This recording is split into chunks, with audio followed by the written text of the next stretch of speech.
स्वागत है आपका स्वयं के कोर्स पर्यावरण प्रदूषण और सतत प्रबंधन में।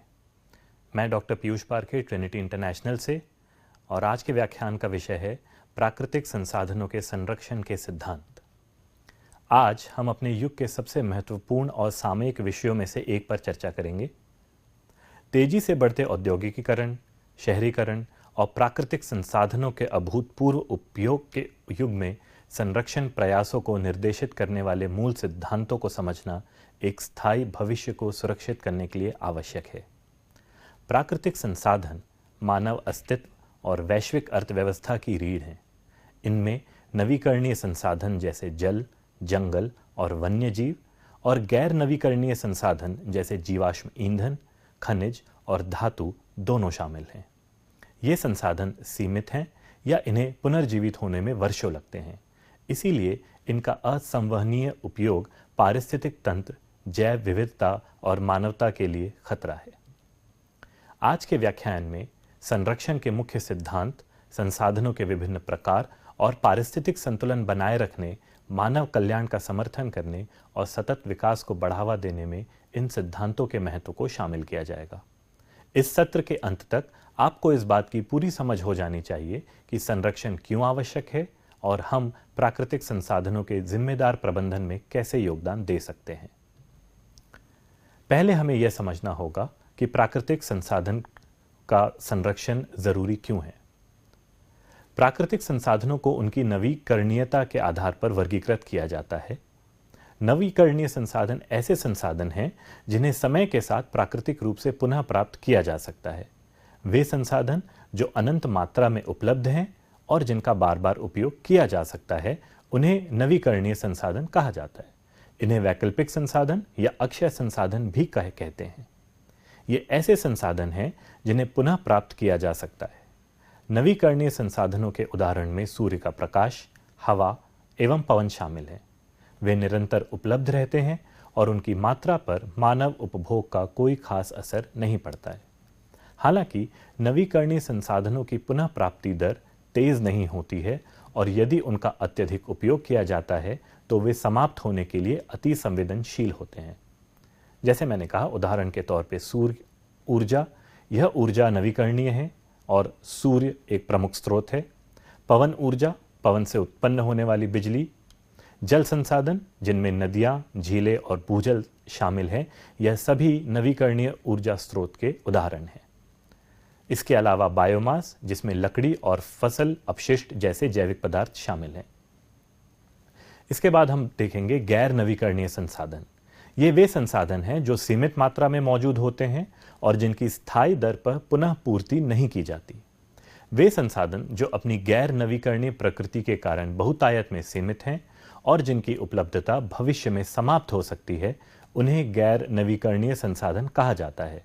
साथ ही इन्हें वैकल्पिक संसाधन, जिन्हें समाप्त होने वाले संसाधन भी कहते हैं। ये संसाधन अत्यंत धीमी गति से बनते हैं और पर्यावरण में स्वाभाविक रूप से नहीं बनते। किसी संसाधन को गैर नवीकरणीय तब माना जाता है जब उसकी खपत की दर पुनः प्राप्ति की दर से अधिक हो। गैर नवीकरणीय प्राकृतिक संसाधनों के उदाहरण खनिज और जीवाश्म ईंधन हैं। उदाहरण जैसे जीवाश्म ईंधन में कोयला, तेल और प्राकृतिक गैस, खनिज एवं धातु जैसे लोहा, सोना, तांबा इत्यादि। इसके बाद अगर हम उत्पत्ति के स्रोत के संदर्भ में देखें तो प्राकृतिक संसाधनों को निम्नलिखित प्रकारों में विभाजित किया जा सकता है।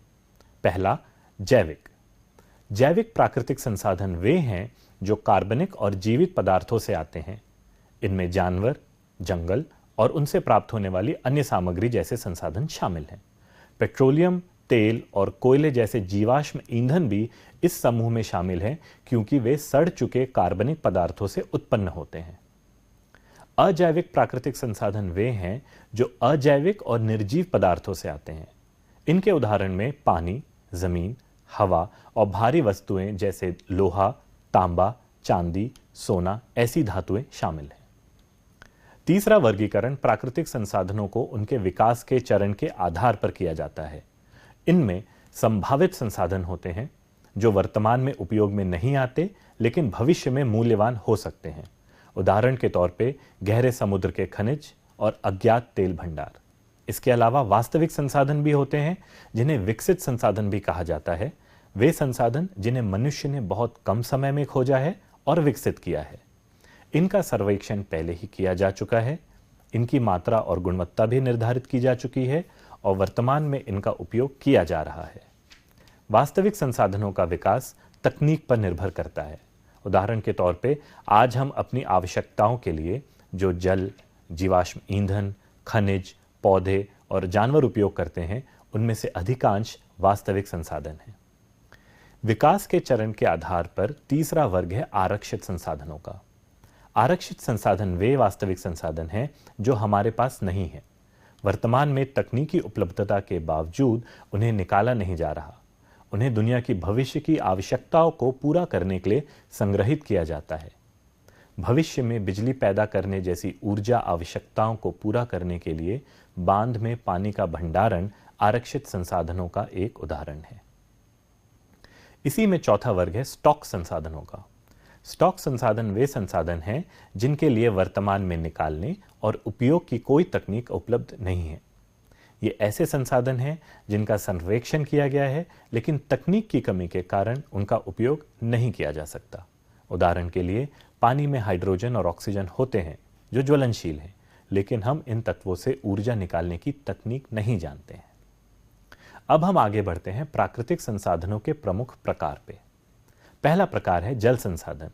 इनमें नदियां, झीलें, महासागर और भूजल पृथ्वी पर जीवन के लिए महत्वपूर्ण है। पानी कृषि, पेय आपूर्ति, उद्योग और ऊर्जा उत्पादन में सहायक है। अगला प्रकार है वन संसाधनों का, जिनमें वन लकड़ी वन्य जीवों के लिए आवास प्रदान करते हैं और जलवायु के नियमन में योगदान करते हैं।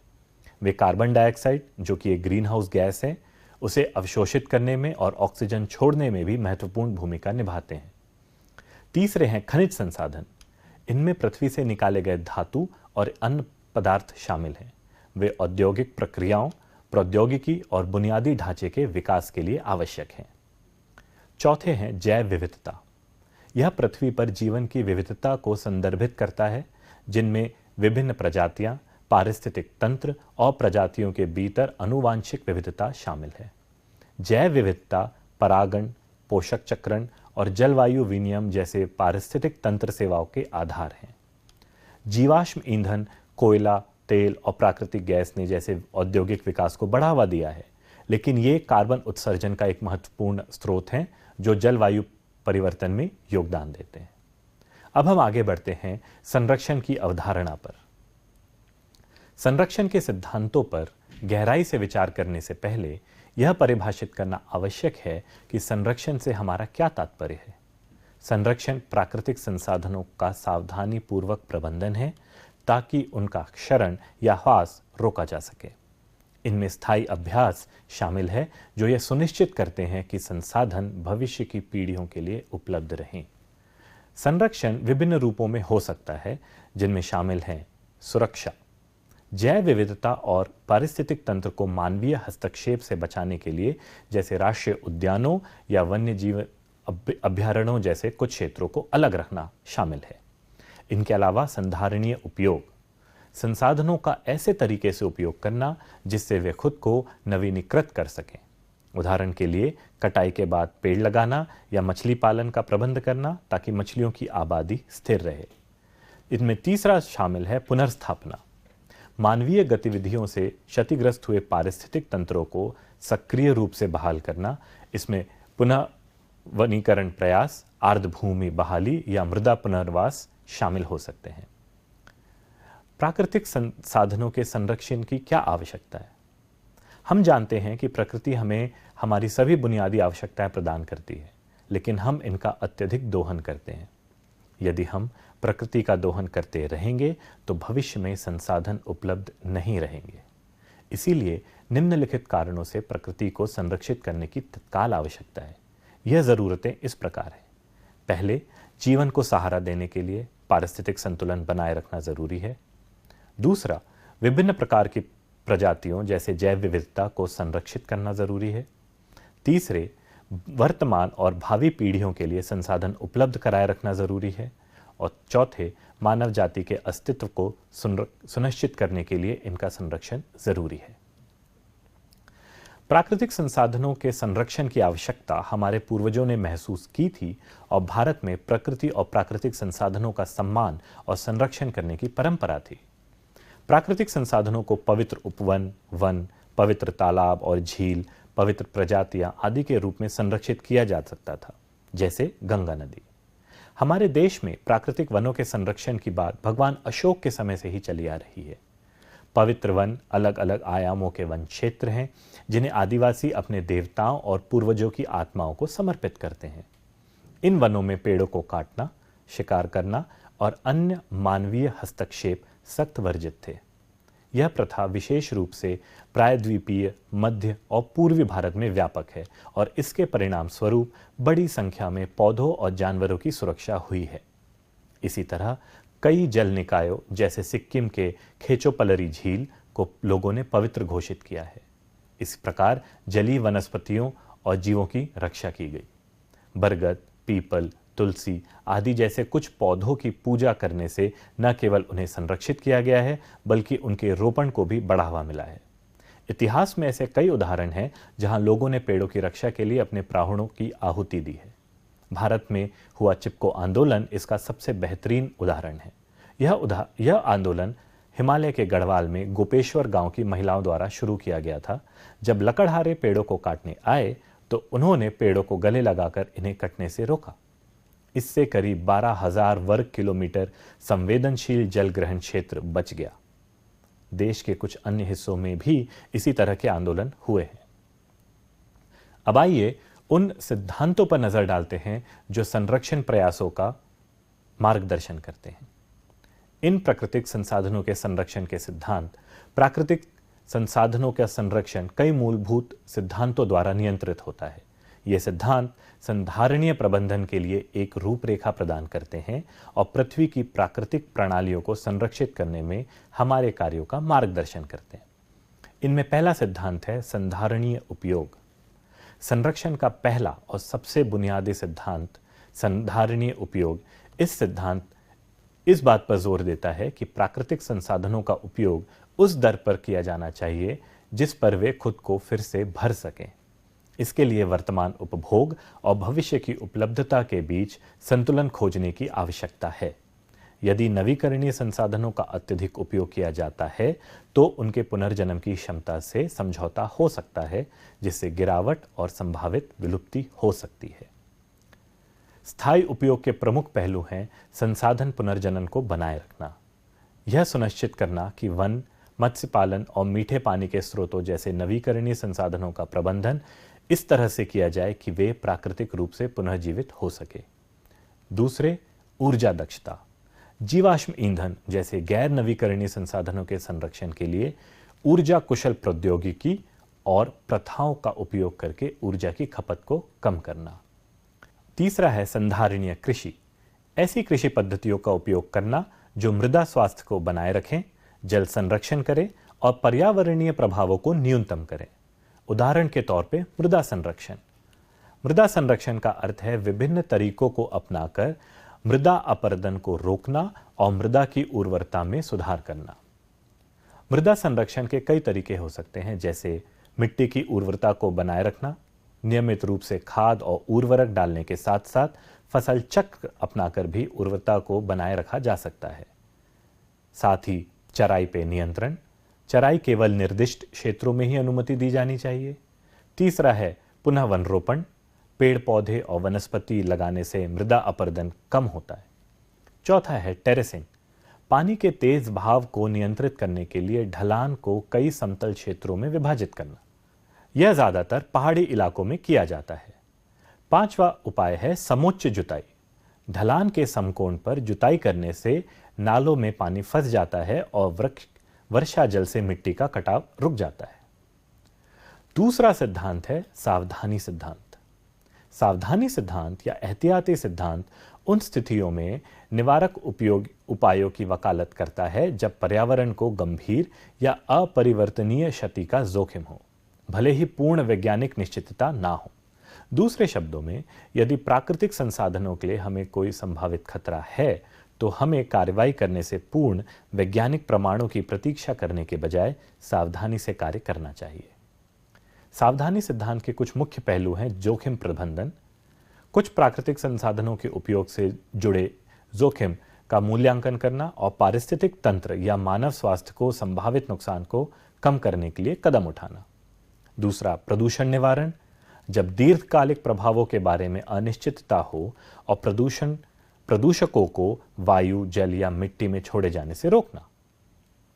तीसरे है पर्यावरणीय प्रभाव आकलन, उन परियोजनाओं का गहन मूल्यांकन करना जो प्राकृतिक संसाधनों को प्रभावित कर सकती है, जैसे बांध निर्माण, खनन या शहरी विकास। इसके उपरांत तीसरा सिद्धांत है अंतर पीढ़ीगत समानता। यह सिद्धांत इस बात पर जोर देता है कि वर्तमान पीढ़ियों की नैतिक जिम्मेदारी है कि वे प्राकृतिक संसाधनों का प्रबंधन इस तरह करें कि भविष्य की पीढ़ियों को अपनी जरूरतों को पूरा करने की क्षमता का कोई नुकसान न पहुंचे। सतत विकास में निहित यह अवधारणा प्राकृतिक संसाधनों के वर्तमान और भविष्य के उपयोगकर्ताओं के बीच निष्पक्षता और समानता पर जोर देती है। अंतर पीढ़ीगत समानता के प्रमुख पहलू हैं दीर्घकालिक योजना, ऐसी नीतियों और प्रथाओं का विकास करना जो कई पीढ़ियों तक संसाधनों के सतत उपयोग को सुनिश्चित करे।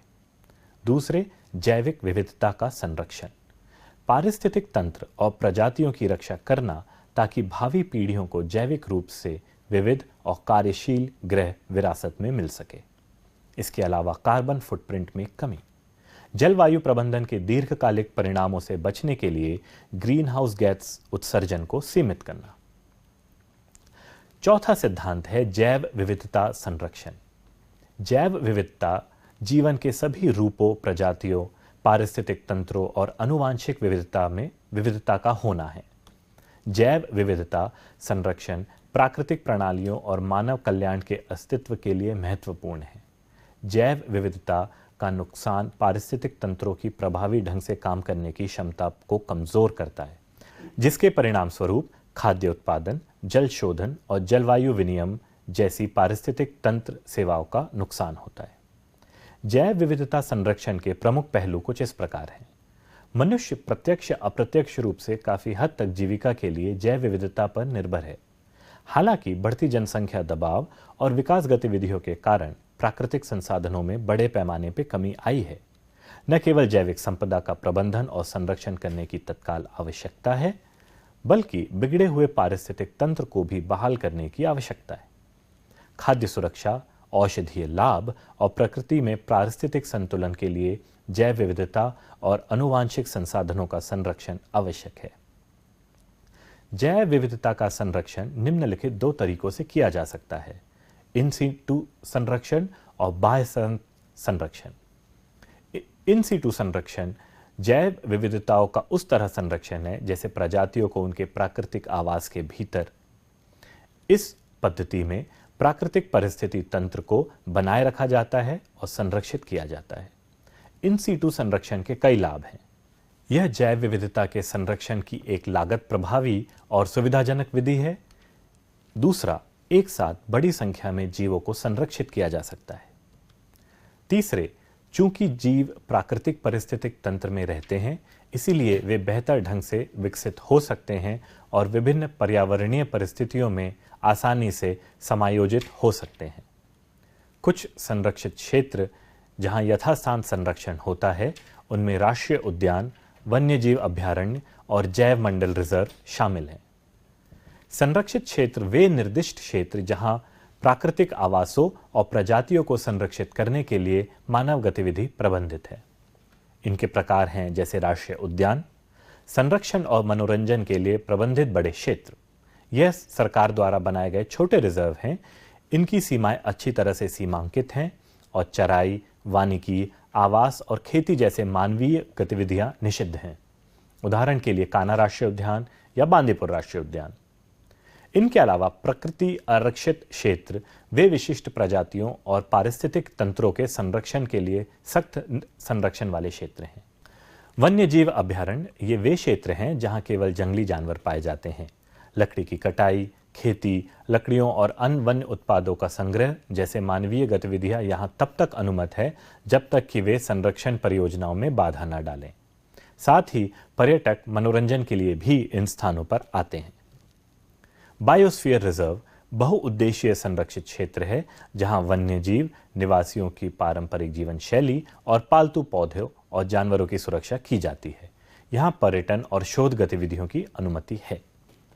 समुद्री संरक्षित क्षेत्र या MPA महासागरों में निर्दिष्ट क्षेत्र जहां मानवीय गतिविधियों को विनियमित किया जाता है। इनके फायदे ये हैं कि ये महत्वपूर्ण आवासों और प्रजातियों का संरक्षण करते हैं। यह लुप्त प्राय प्रजातियों को शरण प्रदान करते हैं और प्राकृतिक प्रक्रियाओं को होने में मदद करते हैं। बाह्य स्थानीय संरक्षण क्या होते हैं? जैव विविधता के बाह्य स्थानीय संरक्षण में कृत्रिम पारिस्थितिक तंत्रों जैसे चिड़ियाघर, नर्सरी, वनस्पति उद्यान, जीन बैंक आदि में लुप्त प्राय प्रजातियों का प्रजनन और रखरखाव शामिल है। जीवों के बीच भोजन, पानी और स्थान के लिए प्रतिस्पर्धा कम होती है। बाह्य स्थल संरक्षण के निम्नलिखित लाभ हैं। पशुओं को अधिक समय और प्रजनन गतिविधि प्रदान की जाती है।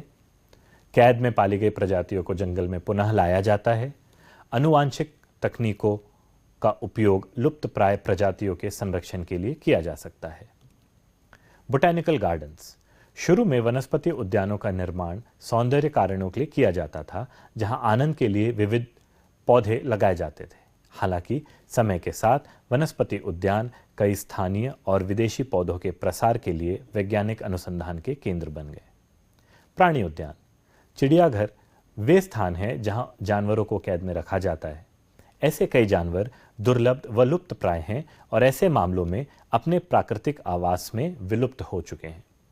चिड़ियाघर दुर्लभ और लुप्तप्राय प्रजातियों के प्रजनन में महत्वपूर्ण भूमिका निभाते हैं। कभी कभी सफल प्रजनन के बाद कई प्रजातियों को उनके प्राकृतिक वातावरण में छोड़ दिया जाता है। इस प्रकार चिड़ियाघर लुप्तप्राय प्रजातियों के विलुप्त होने को रोकने में एक प्रमुख योगदान करता है। चिड़ियाघर वन्य जीवों के प्रति जागरूकता और रुचि पैदा करने में भी महत्वपूर्ण योगदान देते हैं, खास करके बच्चों के बीच।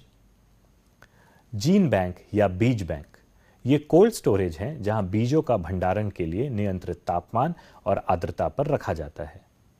यह आनुवांशिक संसाधनों को संरक्षित करने के लिए एक महत्वपूर्ण तरीका है। नियंत्रित परिस्थितियों जैसे कि माइनस तापमान में संरक्षित बीज लंबे समय तक व्यवहार्य रहते हैं।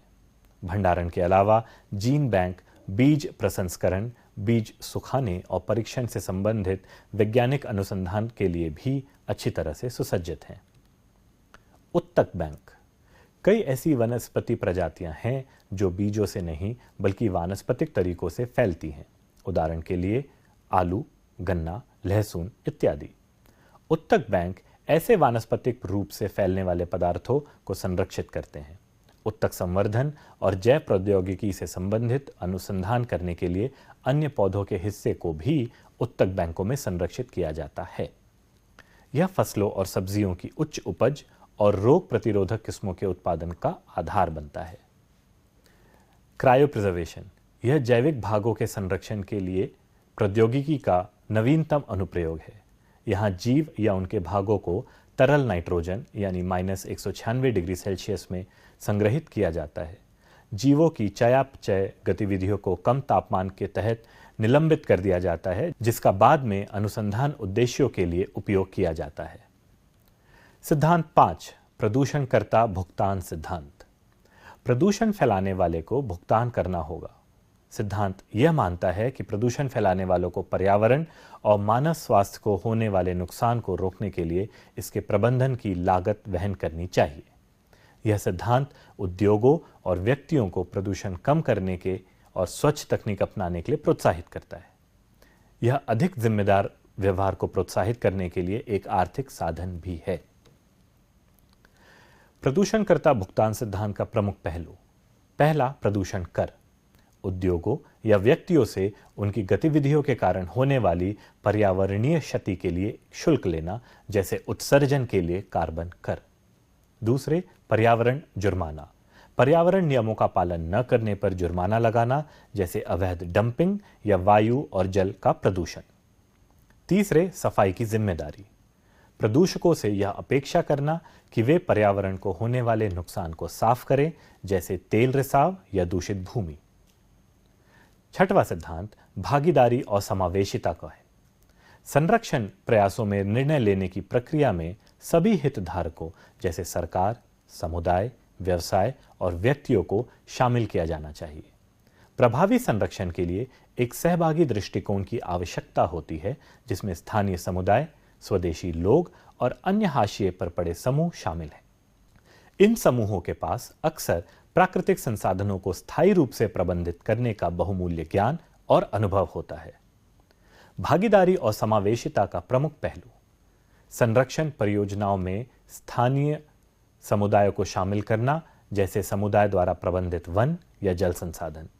दूसरा, स्वदेशी ज्ञान, पारंपरिक ज्ञान और प्रथाओं को मान्यता देना और शामिल करना जो प्राकृतिक संसाधनों के स्थायी प्रबंधन में प्रभावित हुए हैं। सहयोगी शासन, जैसे बहुहितकारक मंच की स्थापना करना, जहां सरकारें, व्यवसाय और नागरिक समाज संरक्षण नीतियों पर एक साथ काम करते हैं। सातवां सिद्धांत, अनुकूली प्रबंधन। प्राकृतिक पारिस्थितिक तंत्र गतिशील और जटिल होते हैं, जो अक्सर मानवीय गतिविधियों और पर्यावरण परिवर्तनों के प्रति अप्रत्याशित रूप से प्रतिक्रिया करते हैं। अनुकूली प्रबंधन में पारिस्थितिक तंत्र की निरंतर निगरानी, प्रबंधन रणनीतियों के परिणामों का मूल्यांकन और तदनुसार प्रथाओं को समायोजित करना शामिल है। यह सिद्धांत लचीलेपन और अनुभव से सीखने पर आधारित है। अनुकूली प्रबंधन के प्रमुख पहलू। निगरानी और मूल्यांकन। प्राकृतिक संसाधनों की स्थिति पर नजर निरंतर रखी जानी चाहिए ताकि यह सुनिश्चित किया जा सके कि यह संरक्षण लक्ष्य पूरे हो रहे हैं। Feedback loops. प्रबंधन रणनीतियों में सूचित समायोजन करने के लिए निगरानी के परिणामों का उपयोग करना। लचीलापन। प्राकृतिक आपदाओं या मानव जनित पर्यावरणीय क्षरण जैसी गड़बड़ियों से उबरने के लिए पारिस्थितिक तंत्र की क्षमता का निर्माण करना। चौथा, संरक्षण सिद्धांतों का महत्व। संरक्षण के इन सिद्धांतों को समझना और लागू करना कई कारणों से आवश्यक है। पहले, पारिस्थितिक स्थिरता। संरक्षण से पारिस्थितिक तंत्रों को संतुलन बनाए रखने में मदद मिलती है, जिससे वह सुनिश्चित होता है कि वे वायु और जल शुद्धिकरण, परागण और जलवायु विनियमन जैसी प्रमुख सेवाएं प्रदान करते रहें। दूसरे, मानव कल्याण। कई समुदाय, खासतौर पर ग्रामीण और आदिवासी इलाकों में, अपनी आजीविका के लिए सीधे प्राकृतिक संसाधनों पर निर्भर हैं। सतत प्रबंधन सुनिश्चित करता है कि ये समुदाय लगातार फलते फूलते रहें। तीसरे, आर्थिक मूल्य। प्राकृतिक संसाधनों का बहुत ज्यादा आर्थिक मूल्य होता है, चाहे वह कृषि, पर्यटन या कच्चे माल के निष्कर्षण के माध्यम से हो। संरक्षण सुनिश्चित करता है कि इस मूल्य को समय के साथ बनाए रखा जा सके। जलवायु परिवर्तन का शमन। वन रोपण, कार्बन पृथक्करण और आर्द्रभूमि की सुरक्षा जैसे संरक्षण रणनीतियां जलवायु परिवर्तन के प्रभावों को कम करने में मदद करती हैं। पांचवें, जैव विविधता का संरक्षण। पारिस्थितिक तंत्र और प्रजातियों की सुरक्षा जैव विविधता को बनाए रखने के लिए महत्वपूर्ण है, जो बदले में पर्यावरणीय परिवर्तनों के अनुकूल होने में सक्षम लचीले पारिस्थितिक तंत्र का समर्थन करता है। पांचवा, संरक्षण की चुनौतियां। जबकि संरक्षण के सिद्धांत व्यापक रूप से मान्यता प्राप्त हैं, अनेक चुनौतियां उनके कार्यान्वयन को जटिल बनाती हैं। इनमें शामिल हैं: पहला, अति जनसंख्या और संसाधन की मांग। बढ़ती वैश्विक जनसंख्या प्राकृतिक संसाधनों पर भारी दबाव डालती है, जिससे संसाधनीय प्रबंधन मुश्किल हो जाता है। आर्थिक विकास बनाम संरक्षण। आर्थिक विकास की आवश्यकताओं को संरक्षण लक्ष्यों के साथ संतुलित करना चुनौतीपूर्ण हो सकता है, विशेष रूप से विकासशील देशों में जहां प्राकृतिक संसाधन आजीविका के लिए आवश्यक हैं। तीसरा है जलवायु परिवर्तन। जलवायु परिवर्तन के प्रभाव जैसे बढ़ते तापमान, वर्षा के पैटर्न में बदलाव और समुद्र स्तर में वृद्धि पारिस्थितिक तंत्र को खतरा पहुंचाते हैं और संरक्षण प्रयासों को जटिल बनाते हैं। इसके बाद है राजनीतिक और संस्थागत बाधाएं। कमजोर शासन, भ्रष्टाचार और राजनीतिक इच्छाशक्ति की कमी संरक्षण पहल को कमजोर कर सकती हैं। अब हम आते हैं निष्कर्ष पे। इस व्याख्यान के निष्कर्ष में प्राकृतिक संसाधनों के संरक्षण के सिद्धांत, सतत विकास और पर्यावरण संरक्षण के लिए आधार प्रदान करते हैं। जैसे कि हमने आज चर्चा की है, यह सिद्धांत सतत उपयोग, एहतियाती सिद्धांत, अंतरपीढ़ीगत समानता, जैव विविधता संरक्षण, प्रदूषणकर्ता भुगतान सिद्धांत, भागीदारी और समावेशिता और अनुकूली प्रबंधन यह सुनिश्चित करने के लिए महत्वपूर्ण है कि प्राकृतिक दुनिया लंबे समय तक मानव जीवन और पारिस्थितिक तंत्र को समर्थन करना जारी कर सके। हमारे आज के कार्य भविष्य की पीढ़ियों के लिए दुनिया को आकार देंगे। जिम्मेदार व्यवहार अपनाकर, संरक्षण नीतियों को बढ़ावा देकर और जागरूकता बढ़ाकर हम प्राकृतिक संसाधनों के संरक्षण और हमारे ग्रह की सुरक्षा में योगदान दे सकते हैं। नमस्कार।